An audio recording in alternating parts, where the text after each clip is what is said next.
Bienvenidos a Docente al Día. Los saluda Elisa Díaz Ubillús, coordinadora general del Programa de Fortalecimiento de Competencias Profesionales de los docentes usuarios de dispositivos electrónicos portátiles, más conocido como Acompañatic. En esta oportunidad les voy a vamos a conocer un poco más sobre en qué consiste este programa y sobre todo con respecto a las estrategias para aquellos docentes que han recibido la tableta. Este dispositivo tan interesante, tan importante, que potencia los aprendizajes de los estudiantes en las diferentes áreas, concretamente en las especialidades de comunicación, matemática, ciencia y tecnología. El Programa de Fortalecimiento de Competencias de Docentes Usuarios de Dispositivos Electrónicos Portátiles se creó por decisión política para fortalecer el cierre de brechas en lo referido a la formación docente y está dirigido a más de 54.000 docentes de nivel primaria de cuarto, quinto y sexto grado y a docentes de secundaria de las áreas de comunicación, matemática y ciencia y tecnología. Este programa se encuentra en etapa de implementación aplicando las estrategias de curso virtual y asesoría pedagógica. Lo innovador es que se están aplicando estrategias de gamificación, microlearning y aprendizaje en red en el proceso de fortalecimiento docente.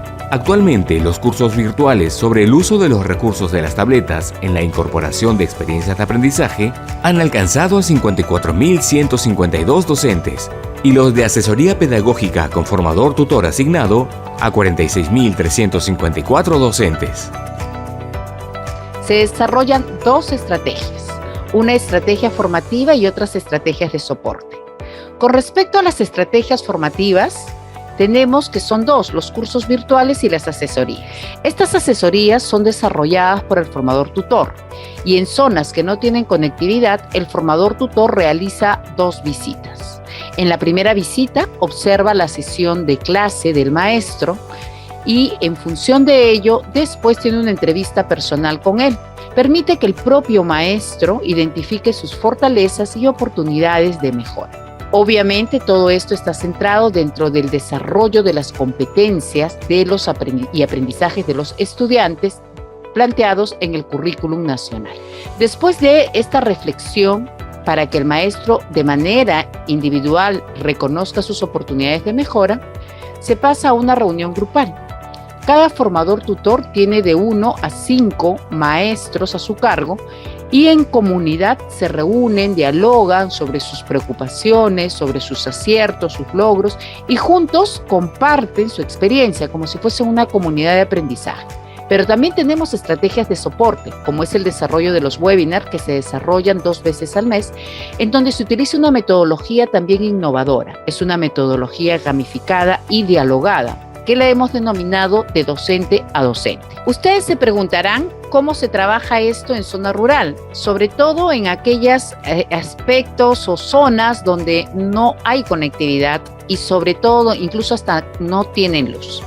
Lo que resulta es que en la misma tableta hemos bajado todos los aplicativos que pueden funcionar en offline, así como también el curso. Estos son el Smart Office, el Sodo y el DatQuiz, que va a permitir que el maestro pueda usar estos aplicativos, por ejemplo, en procesos de la evaluación diagnóstica, en la evaluación formativa, que le va a permitir recoger evidencias para identificar los aprendizajes de sus estudiantes.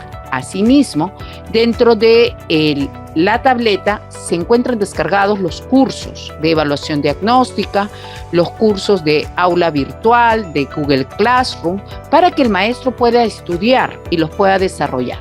Y cuando ya tenga las respuestas y haya concluido el curso y se acerca a una zona de conectividad, pueda él subirlo en lo que hemos denominado el aula offline. Sí, escuchó bien, es un aula offline que está albergada en Perú Educa. De esta manera puede recibir posteriormente una retroalimentación y también el certificado respectivo. A continuación, presentamos a la docente Flor Fernández Polo, que nos comenta cómo está implementando lo aprendido en el programa en su experiencia docente. Hola, soy la profesora Flor Fernández Polo, docente de educación primaria de la Institución Educativa 80207, Puchuro del distrito de Sanagorá, en la provincia de Sánchez Carrión, departamento de La Libertad. Bueno, durante la pandemia, con la implementación de las clases virtuales, nació la necesidad de elaborar material educativo virtual para mis estudiantes. Es por eso que empecé a indagar sobre algunas aplicaciones. Es así que empecé a usar fondos GIF, animalitos parlantes, avatar en movimiento y fondos animados para elaborar mi material educativo.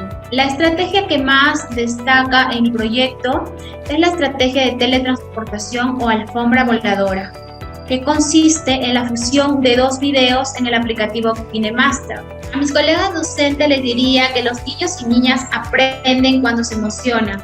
Es por ello que debemos buscar constantemente innovar nuestras estrategias tomando en cuenta sus características, sus gustos y preferencias.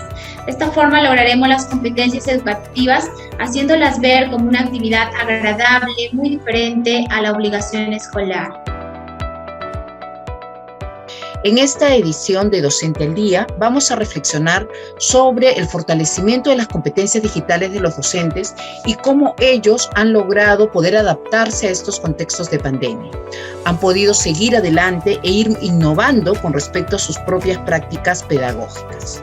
Para ello, hemos invitado a Hilda Flores Muñoz, una destacada investigadora que desarrolla o investiga diferentes temas e implementa programas referidos a las tecnologías de la información y comunicación aplicados en educación. Concretamente, ella nos está visitando desde Guatemala, en donde también están enfrentando este desafío en la educación rural.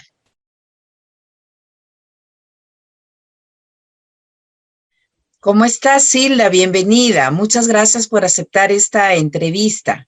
Y justamente el marco de esta entrevista es conversar sobre la innovación pedagógica y digital para la formación del docente en servicio. Vamos a conversar y quería un poco conocer un poco sobre la alfabetización digital y el mobile learning, cómo impacta esto en la comprensión lectora de los niños y las niñas. Hola Elisa, muchas gracias, muy honrada de estar contigo en este espacio sobre la alfabetización digital, las alfabetizaciones digitales y la alfabetización verbal, precisamente cómo los móviles y el aprendizaje móvil, que en inglés es mobile learning, permite mejorar la comprensión lectora. Esto me motivó por mi preparación en ingeniería en sistemas, pero también en educación. Combinar los dos mundos para innovar, pero innovar con bases científicas y usando la tecnología como un potenciador de los aprendizajes. Y justamente la tecnología actualmente nos ha invadido porque la pandemia nos ha cerrado algunas puertas, no podíamos salir, pero también me doy cuenta que nos ha abierto otras puertas. Y, por ejemplo, te cuento que desde Perú, en la formación docente, hemos trabajado un programa de fortalecimiento de competencias de los docentes usuarios de dispositivos electrónicos portátiles. Esta es una experiencia que abarca a 54.271 docentes. Pero en ese marco de la innovación, Hilda, ¿qué otras experiencias innovadoras conocemos en Guatemala, por ejemplo, o en otros países? Bueno, primero que la innovación es algo que ya había venido desde hace tiempo, pero lo que hizo la pandemia fue visibilizar que era necesaria. Así que es una gran oportunidad en el contexto educativo para renovar con base en ciencia y potenciándolo con tecnología. Yo estoy de acuerdo con lo que tú mencionas, que la tecnología nos ha invadido, pero ya es parte de nuestra cultura, es parte del ocio, de lo que hacemos, así que ¿por qué no también debería ser parte de la educación? Obviamente con las mejores prácticas. ¿Qué hacemos en Guatemala? Pues bueno, hay esfuerzos del gobierno para formación docente, hay programas que permiten desarrollarlo y hay otras iniciativas de cooperación extranjera que apoyan en dotar de equipos a las escuelas, a los docentes, pero más allá de la dotación de equipos, de generar las capacidades para que los profesores puedan utilizar adecuadamente la tecnología para enseñar y para que aprendan los estudiantes, que eso es clave. De nuevo, el contexto de alfabetización que implica la competencia digital, ¿verdad? Así que eso es lo principalmente que estamos trabajando. Justo el día de ayer estuve conversando con el profesor José Camacho de Apurímac. Este es un maestro que está ubicado en zona rural, ¿no? Y yo dialogaba con él y le preguntaba por qué no accedía a los cursos. Y él me decía que tenía dificultad porque tenía conectividad intermitente. Eso nos hizo reflexionar y vimos que desde el Ministerio de Educación del Perú tuvimos que generar estrategias para docentes con conectividad, docentes sin conectividad, docentes con conectividad intermitente, y realmente fue una oportunidad para poder aprender también de ellos, ¿no? Para poder innovar y ser creativos en la atención. Tú cuéntanos qué nos recomendarías, ¿no? De acuerdo a tu experiencia que has visto en zona rural, ¿cómo se podría utilizar la tecnología? Ahorita estamos con diferentes recursos y, como tú dices, forman parte ya de nuestras vidas. Precisamente este caso estaba analizando ahora que tú me lo compartías. Y es la ventaja de los recursos digitales, que son versátiles, que si se diseñan pensando en la variedad de canales en las que se pueden implementar, se pueden aplicar a diferentes contextos, en línea, fuera de línea. Y en el caso de estos lugares que no tienen conectividad o que la conectividad es intermitente, se pueden pensar formatos más livianos como los podcasts, ¿verdad? Que llegue por audio y que no consuma muchos recursos. Así que esto es importante. Eso es en cuanto a la parte tecnológica. Ahora, en la parte del enfoque pedagógico, también considerar que sean cápsulas de microaprendizaje, que sean cortas, por fines de atención, retención, asimilación, pero también de transferencia tecnológica, que sea fácilmente armar estas perlas de información que puedan construir mejores conocimientos para las personas. Importante en estos aspectos también es tener una comunidad de aprendizaje. No dejar solos a los profesores, sino generar esas redes donde se sientan acompañados en su proceso, porque ellos son los que se deben sentir cómodos y sentirse hábiles en el uso de las tecnologías para poder transferirlo a sus aulas. Normalmente cuando uno aprende a distancia tiene que desarrollar mucha autonomía, y la soledad a veces hace que se provoque la deserción. Por eso es muy importante este aprendizaje colegiado en comunidades virtuales de aprendizaje entre ellos mismos, para que se puedan apoyar y tener éxito. También interesante, digamos, esa recomendación de las perlas que le has llamado tú. Nosotros le llamamos aquí como microlearning, que justamente consiste en mandar mensajes como fijos, de tal manera que entren en la pantalla del celular, de tal forma que ellos puedan, de manera frecuente y las veces que consideren necesario, poder recurrir a ellos para poder desarrollar algún tipo de actividad. En esa línea, cuéntanos un poquito más, Hilda, ¿cómo son estos enfoques pedagógicos que se vinculan con la tecnología, ¿no? Y que van a aterrizar en una didáctica? Cuéntanos un poco más sobre esos enfoques de aprendizaje que deben de incorporar las tecnologías de la información también. Claro, muy importante lo que tú preguntas y es muy acertado. Si nos quedamos solo con la tecnología, se queda como una moda, como algo que llama inicialmente la atención, pero después baja. Y no queremos eso, queremos que haya un cambio profundo en la forma de enseñar y de aprender, que la innovación venga de la ciencia, de la educación, y se aplique al aula de una forma consciente y sabiendo qué teorías la respaldan. Hay diferentes teorías de aprendizaje. La neurociencia nos aporta mucho a cómo aprendemos, ¿verdad? Cómo el estudio del cerebro vivo nos ayuda a comprender cómo se realizan esas conexiones. Y emulando esas redes neuronales están las redes de computadoras y las redes digitales.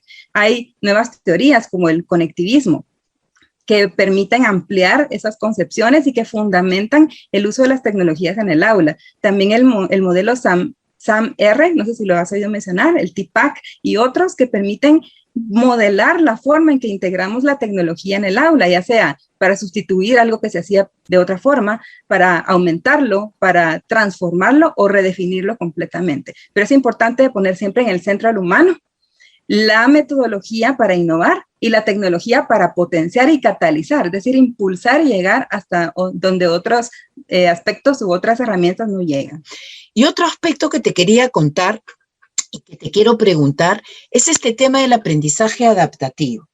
Ya desde el Perú estamos mirando, a partir de la gamificación y de la data que nos dan los juegos, esta small data, digamos así, o de big data que también tenemos, es como eso nos da información para nosotros después ir adaptando de manera directa estos aprendizajes según las necesidades de nuestros estudiantes. Y estos aprendizajes adaptativos impactan también en una forma de evaluar, porque van a cambiar nuestra forma de evaluar y de poder potenciar las competencias en los estudiantes de una manera más personalizada. decíamos, ¿no? Si es que un estudiante puede escoger su propia lista de cursos de acuerdo a su propia lista de música, de acuerdo a sus intereses, también podría ser capaz de escoger aquellas cosas que necesita potenciar, y realmente la data, la adaptación, nos da mucha información al respecto. ¿Qué nos puedes decir con respecto al aprendizaje adaptativo? ¿Cómo se está viendo esto en general? Adelante, Hilda. Gracias. Qué interesante, qué bueno que ya lo están aplicando. Es muy, muy importante. Cuando se tiene conectividad y cuando con las competencias digitales adecuadas, porque la huella digital y la identidad son claves antes de pensar en Big Data, ¿verdad? Saber ser conscientes de nuestra huella que estamos dejando en el mundo digital. Con eso, claro, ya es importante empezar a recolectar datos y hacer algo con esos datos, encontrar el oro que está en los datos, en este caso, para el proceso de aprendizaje. Estas herramientas podrían implicar algunos temores de profesores, me van a desplazar, pero no, son aliados que nos permiten tomar decisiones. Y cualquier innovación de alta tecnología, de vanguardia o de baja tecnología, o ninguna de las digitales, pueden ser otros tipos de tecnología, no puede ser impuesta.